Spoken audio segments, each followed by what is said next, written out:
তিন শ্রেণীর জন্য জান্নাত হারাম। জান্নাত হারাম। হারামাল্লাহু আলাইহিমুল জান্নাহ সালাসাতুন। তিন শ্রেণীর জন্য আল্লাহ বলছে আমার জান্নাত হারাম। এটা যেন এরকম কেউ রাগ করে বলছে তোর লাগা পুতেরে কইছে তোর লাগা আমার ঘরের ভাত হারাম। তুই মানুষের বাচ্চা হইলে আমার ঘরের ভাত খাচ্ছে, কথা বলেন না কেন? আল্লাহ তাআলা বলছে তোর জন্য আমার জান্নাত হারাম, তোর দিতাম না কইলা।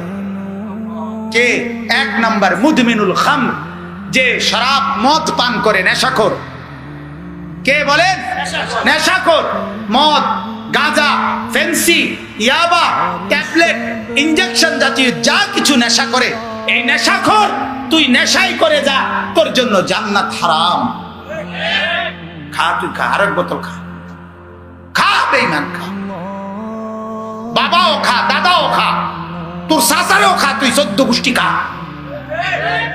ঢাকায় আল্লাহর নবী বলেছেন, আরে সাংঘাতিক কথা নবী বলছে, নেশা করে যে মান শারিবাল খামরা।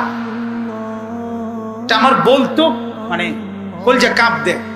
নবীজি বলছে যে নেশা করে মদ, নেশা করে যে সে অচিরেই তার আপনজন, ঘনিষ্ঠ, একেবারে নিকট আত্মীয়, চাচি, খালা, মামি, ফুফি, এরকম ঘনিষ্ঠ সংসারের এমন মানুষের সাথে জিনা করতে উদ্যত হয়।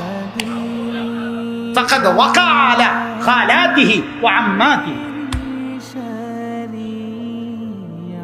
বুঝছেন?